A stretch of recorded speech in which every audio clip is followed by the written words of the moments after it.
Hello friends, आप सभी का स्वागत है आकाश 101 वीडियो में। जैसा कि आप मेरे पीछे बैक्टीरिया का चित्र देख रहे होंगे और मैं आपको इस बैक्टीरिया के बारे में जानकारी देने जा रहा हूँ। ठीक है बेटा, ध्यान से देखिएगा इस चित्र को। ठीक है, इस चित्र में क्या बताया गया है, हिंदी इंग्लिश दोनों में समझाने की पूरी कोशिश रहेगी। चलिए देखते हैं। ये देखिए, ये पूरा बैक्टीरिया का आपको चित्र दिखाई दे रहा होगा बेटा।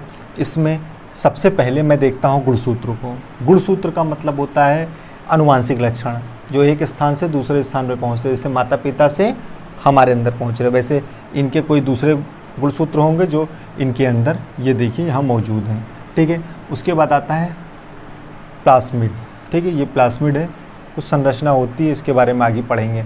उसके बाद आता है फ्लैजिलम, मतलब कशाभिका। कशाभिका का मतलब ये होता है इससे ये तैरते हैं, ठीक है ना, गति करते हैं। ठीक है बेटा जी। उसके बाद दूसरे नंबर पे आता है आपका इंडोस्पोर। ये देखिए इंडोस्पोर, अंत बीजांडु, इसके बारे में नीचे बताया गया है। ठीक, इसके बाद लिखा है पिली। पिली अंगुली जैसी संरचनाएं होती हैं जो पकड़ने का काम करती हैं। उसके बाद आता है सेल वॉल। सेल वॉल का मतलब होता है इस जो सेल वॉल होता है, ये अंदर की जो चीज़ें होती है, जो ये सेल वॉल भित्ति होती है, ये इसको आकार प्रदान करती है और इसको मजबूती प्रदान करती है। उसके बाद है सेल मेम्ब्रेन। इसके अंदर की कोई चीज़ बाहर ना पाए, इसके अंदर का जो लिक्विड है वो बाहर ना पाए, वो आती है सेल मेम्ब्रेन के अंदर। राइबोसोम, कद्दू के आकार के जैसे बीज जैसी संरचनाएं हैं। मैंने इसको अच्छी तरीके समझाने की कोशिश करी है बेटा। ये देखिए राइबोसोम यहाँ पर दिखाई दे रहा है। उसके बाद आता है साइटोप्लाज्म। इसके अंदर जो लिक्विड भरा है उसे कहते हैं कोशिका द्रव। ठीक है, ये कोशिका द्रव यहाँ पर है। उसके बाद आता है कैप्सूल। कैप्सूल का मतलब बेटा, जैसे कोई डॉक्टर होता है बेटा तो दवा देता है, ठीक है, इस तरह से तो दवा देता है, और उसमें क्या भरा जाता है, इसके अंदर दवा भरी जाती है। कैप, जैसे कैप है, इसको बंद कर दिया, सूल कर दिया, ठीक है ना, तो वैसे ही ये कैप्सूल होता है, ये इसको पूरा बंद रखता है। ऐसे इसको काट के आपको दिखाया गया होगा। ठीक है बेटा, ये हो गया डॉक्टर के बारे में जो मैंने बताया कि इसके अंदर दवा भरी जाती है। ठीक बेटा, ये पूरा तो मैंने आपको ऐसे बता दिया है। अब ये लिखा है बैक्टीरिया प्रोकैरियोटिक बैक्टीरिया होता है। आप जो ये चित्र देख रहे हैं, ये बैक्टीरिया का चित्र है, और ये बैक्टीरिया हम सब लोग के अंदर भी होता है बेटा। इस मार्कर के भी अंदर है और इस ब्लैक बोर्ड के अंदर भी है। ठीक है, अधिकतर जगह आपको बैक्टीरिया ही नज़र आएगा, ऐसे नहीं दिखेगा। इसको देखने के लिए अलग अलग चीज़ें होती हैं, ठीक है ना। अब देखिए, सबसे पहले इस बैक्टीरिया की खोज कहाँ से हुई, कैसे क्या हुआ, उसके बारे में आपको जानकारी देने जा रहे हैं। ठीक है बेटा, देखिएगा, खोज 1676 ईस्वी में एंटोनी वॉन लुवेनहुक के द्वारा की गई। किसके द्वारा? एंटोनी वॉन लुवेनहुक के द्वारा की गई। ये खोज करी थी इन्होंने। ठीक है, अब उसके बाद इनके पिता कौन कहलाते हैं? लुईस पाश्चर इनके पिता कहलाते हैं। किसके पिता? इनके पिता। उसके बाद सबसे बड़ा बैक्टीरिया कहाँ खोजा गया, ठीक, और कब खोजा गया, ये देखिए। ये सबसे बड़ा बैक्टीरिया खोजा गया था थियोमार्गरीटा। उसके बाद मैग्निफा। थियोमार्गरीटा मैग्निफा, इंग्लिश हिंदी दोनों में लिखा है बेटा जी, आप लोग देखिएगा। उसके बाद लिखा है पहला बैक्टीरिया कब मिला था। पहला बैक्टीरिया आपको मिला था साइनोबैक्टीरिया 2.4 अरब साल पहले। ठीक है, साइनोबैक्टीरिया जो है वो बहुत अरबों साल पहले मिला था। उसके बाद आता है शरीर बैक्टीरिया मैंने शॉर्ट में लिखा है, ठीक है ना, आप लोग ना लिख लीजिएगा। शरीर बैक्टीरिया समझने के लिए लिखा है। हमारे शरीर के अंदर, मैंने बताया नहीं था कि शरीर के अंदर पाया जाता है।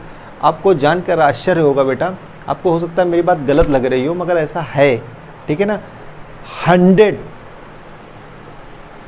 ट्रिलियन बैक्टीरिया हमारे अंदर पाया जाता है, और सबसे ज़्यादा आंत में पाया जाता है। 2 प्रकार की आंत होती है, बड़ी आंत, छोटी आंत।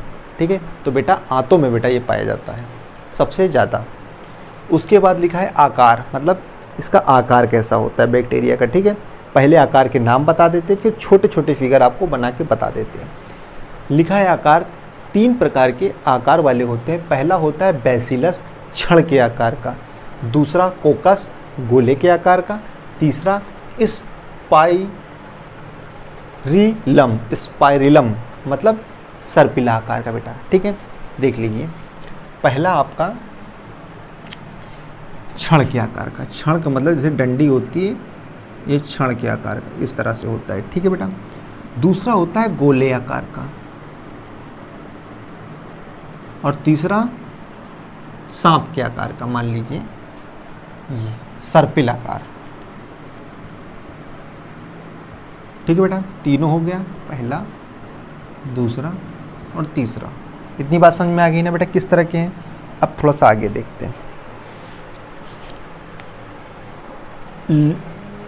कैसे होते हैं ये, इनके बारे में बता रहे कैसे होते हैं।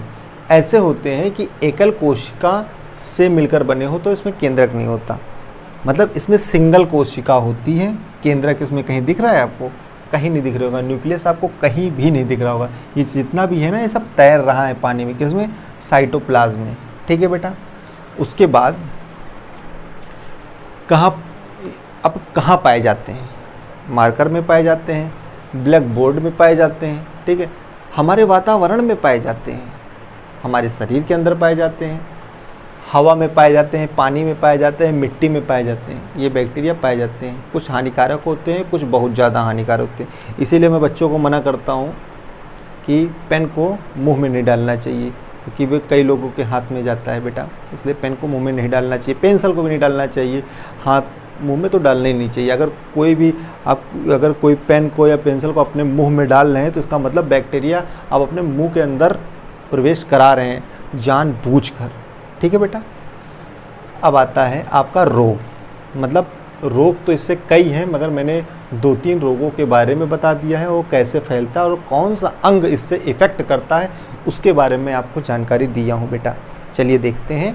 पहला है बैक्टीरियल मेनिनजाइटिस। बैक्टीरियल मेनिनजाइटिस, इसमें क्या होता है बेटा जी कि जो आपका मस्तिष्क होता है और रीढ़ की जो हड्डी होती है, इस पर एक परत जमी होती है। इसी परत को ये फुला देता है, मतलब स्वेलिंग कर देता है। जैसे आपकी मोच आ गई तो वहाँ पे खून जम जाता है, उसको फुला देता है बेटा। वैसे ही हमारे मस्तिष्क में और हमारी रीढ़ की हड्डी में एक परत होती है, उसको ये स्वेलिंग कर देता है। उसका नाम है मेनिनजिस बैक्टीरियल, ठीक है। हमारे ब्रेन और रीढ़ की हड्डी को ढकने वाली परत मेनिनजिस में सूजन आ जाती है, ठीक है। पहला समझ गए। लिखा है निमोनिया। निमोनिया में क्या होता है, हमारा जो फेफड़े होते हैं वो इफ़ेक्ट कर देता है ये, ठीक है, जिससे हम लोग सांस लेते हैं। खांसी आने लगेगी, बुखार आने लगेगा, ठीक है। और उसके बाद सांस लेने में आपको दिक्कत होने लगेगी, अगर ये, क्योंकि बैक्टीरिया अपना प्रभाव दिखाएगा, कई सारे बनाएगा और सांस लेने में ऑटोमेटिक आपको दिक्कत होने लगेगी। उसके बाद बेटा आता है तपेदिक। तपेदिक मतलब टीबी, ट्यूबरक्लोसिस, ठीक है। इसमें क्या होता है, खांसी, कहते हैं टीबी हो गई। कैसे टीबी होती है? लापरवाही के कारण टीबी होती है। किसी व्यक्ति को खांसी आ रही है, 1 महीने से ज़्यादा, 2 महीने से ज़्यादा खांसी आ रही है, तो उसका इलाज कराना चाहिए, मतलब डॉक्टर के पास जाना चाहिए। और लोग क्या करते हैं कि सिरप ले लिए, उससे भी नहीं बंद हो रही, आपको जाना चाहिए ना डॉक्टर के पास, दिखाना चाहिए, नहीं तो आगे चल के ये बहुत बड़ा प्रभाव डालेगा। 5 की जगह 50 खर्चा होगा, ठीक है बेटा जी। आगे देखते हैं। लिखा है कॉलेरा, मतलब कहते हैं कालरा हो गया आदमी को। कालरा क्या होता है, आंतों में इफेक्ट करता है, ठीक। पहला भोजन, दूषित भोजन और पानी, दूषित पानी। दूषित पानी पहले मैं बता देता हूँ। फास्ट फूड आप खाने जाते ही होंगे, वहाँ पर बाल्टी या कुछ रखा रहता है, मग रखा रहता है, तो उसको अंदर से ऐसे डाल के आप पीते हो पानी, ठीक। ध्यान से उसको देखना पड़ेगा। जो पानी होता है उसके अंदर बहुत से बैक्टीरिया कैसे होंगे, हाथ है, हाथ डाला गया, ठीक है, फास्ट फूड में खाया गया, उसके बाद मग्गा लिया गया, मग जो होता है उसको लिया गया, हाथ में बैक्टीरिया है, उसके अंदर हो गया, ठीक है बेटा, उसके अंदर भी हो गया। कितने लोगों ने हाथ डाला होगा आप सोच सकते हैं, ठीक है बेटा। उसके बाद आता है भोजन। भोजन का मतलब जैसे कोई चीज़ बाहर समोसा रखा है या मिठाई रखी है, बैक्टीरिया वातावरण में आपको पता ही है कि बैक्टीरिया वातावरण में होते ही होते हैं। अब जब वातावरण में बैक्टीरिया होते हैं तो उसके ऊपर भी होगा, ढकी नहीं रहेगी, खुली हुई चीज़ों में दिक्कत हो जाएगी, तो वही यहाँ पर बताया गया है, ठीक है बेटा। उसके बाद अब आता है आपका जो पीछे फिगर दिया हुआ है बेटा, इस फिगर के में जो जो पॉइंट है उनके बारे में थोड़ी थोड़ी जानकारी है। पहला लिखा है कैप्सूल, अब कैप्सूल क्या करता है, जीवाणु कोशिकाओं में क्या करता है, श्वेत रक्त सेल को अधिग्रहण विनाश से बचाता है। मतलब इसका कैप्सूल का काम ये होता है कि इसके अंदर कोई दवा जाएगी तो ये खत्म हो जाएगा, तो इसी को ये बचाने का काम करता है। ठीक है, इसकी परत होती है, उसको बचाने का काम करता है। दूसरे नंबर पे आपका आ जाता है बेटा साइटोप्लाज्म। साइटोप्लाज्म क्या करता है बेटा आपका कि आनुवांशिक सामग्री और अन्य कोशिकांग इसे टकराने से रोकते हैं। मतलब साइटोप्लाज्म इसके अंदर जो भरा होता है बेटा, देख रहे होंगे साइटोप्लाज्म में जो भरा है, इसके अंदर जो चीज़ भरी है ये एक दूसरे को टकराने से रोकते हैं। मतलब टकराने का मतलब बेटा ये हो गया, क्योंकि बताते हैं, मतलब ये चीज़ें हैं अगर यहाँ पर हैं, लिक्विड की वजह से यहाँ पर स्थापित है, मतलब एक स्थान पे अगर ये लिक्विड ख़त्म हो गया तो सारी चीज़ें यहाँ पे हो जाएंगी। ठीक है, और ये बेकार हो जाएगी। पहली बात समझ में आ गई। उसके बाद बेटा जी आता है आपका सेल मेम्ब्रेन। मतलब आयनों तथा अणुओं को सेल के अंदर बाहर जाने से रोकना या नियंत्रित करना। मतलब इसके अंदर कोई भी चीज़ ना जा सके ना आ सके। अगर दवा चली गई इसकी कवर को हटाते हुए, अगर इसको कवर को हटा दे तो ये ख़त्म। तो इसके अंदर की कोई ये जो आनुवांशिक ये गुणसूत्र है ये बाहर ना आ पाए, ठीक, प्लास्टिड ना बाहर आ पाए और ना इसके अंदर से कोई चीज़ जा पाए, इसलिए सेल मेम्ब्रेन। मतलब हमारा जो बॉडी है इसके अंदर कोई चीज़ जा ना पाए, इसके अंदर कोई चीज़ है, अगर जैसे हमारी त्वचा है, ठीक है, तो इसके अंदर हमारी मेम्ब्रेन है, वैसे इसके अंदर मेम्ब्रेन होती है बेटा। उसके बाद आता है राइबोसोम। आनुवांशिक पदार्थों डीएनए आरएनए के संकेतों को प्रोटीन श्रृंखला में परिवर्तित कर देना। मतलब कि जो इसके अंदर कद्दू के बीज के आकार की मैंने संरचना बनाने की कोशिश करी है बेटा जी, वो ये बता रहा है आरएनए और डीएनए जो प्रोटीन की श्रृंखलाएँ होती हैं, आरएनए डीएनए की प्रोटीन श्रृंखलाएँ होती है, इसको परिवर्तित करने का काम करता है। मतलब मैसेज पहुँचाने का काम करता है।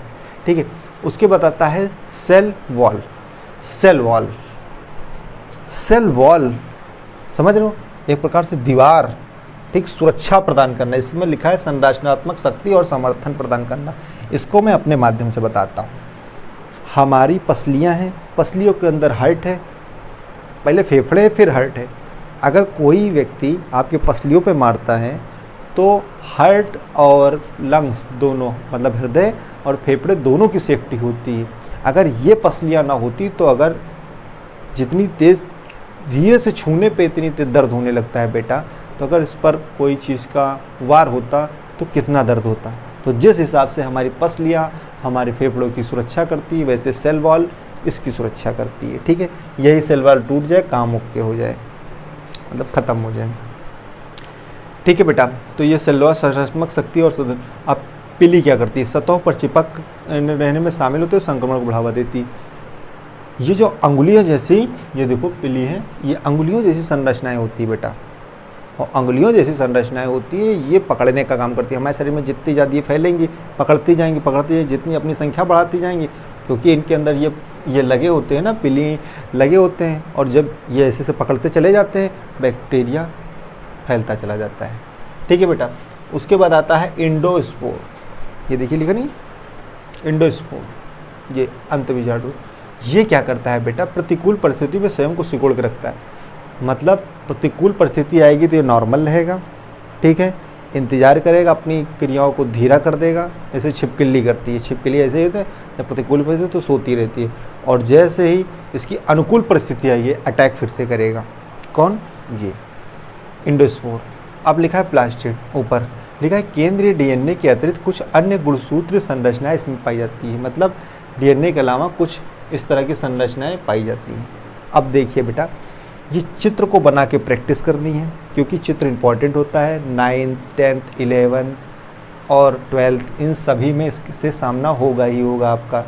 तो इसलिए बेटा इसके चित्र को ध्यान से समझिए। हिंदी इंग्लिश दोनों में बता दिया है। डिस्क्रिप्टिव में और विस्तृत रूप से आता है, तो एक एक पॉइंट अगर आप लिख देंगे तो भी आपको नंबर मिल जाएगा बेटा। तो ये तो हो गई किताब की बात।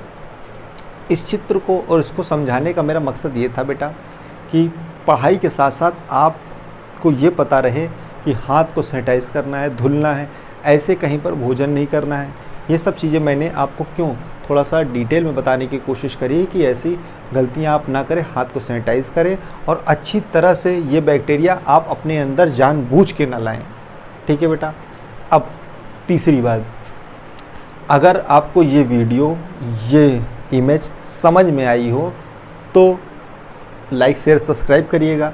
और अगर कोई चीज़ नहीं समझ में आई है तो वीडियो को पीछे करके आप देख सकते हैं, यूट्यूब पे इसका ऑप्शन है, ठीक।